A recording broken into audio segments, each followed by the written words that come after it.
Alright guys, pakita ko lang sa inyo yung Gold Runway G1. So yung daytime running lights niya, ito yon. So pag open mo ng motor, nakailaw na kaagad siya. So ito yung niya, ito yung makikita ninyo. Ganyan siya kaliwanag, no? Tapos kapag inopen niyo yung low beam niya, which is color yellow, ganito naman po siya. Ayan, ganyan siya kaliwanag. Alright?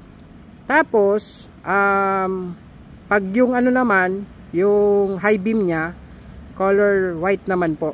Ayan, ganyan naman siya kaliwanag. Alright, so pwede nyo rin pong pagsabayin dito yung high beam, which is the white, and the low beam, which is the yellow. Ayan siya. So ganyan siya kaliwanag guys. Ayan. Alright, so ganyan kaliwanag po ang Gold Runway G1 na ilaw po. Ayan siya. Alright, again, this is the daytime running lights niya.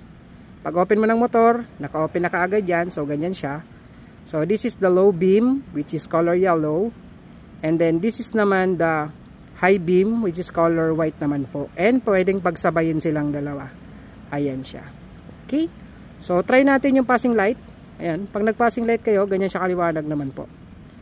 Okay? Ayan guys. So, nakatag na po dito sa natin, sa video, yung link kung gusto nyo mag-purchase para 100% legit and at the same time with warranty po from Gold Runway. Yan lang. Thank you.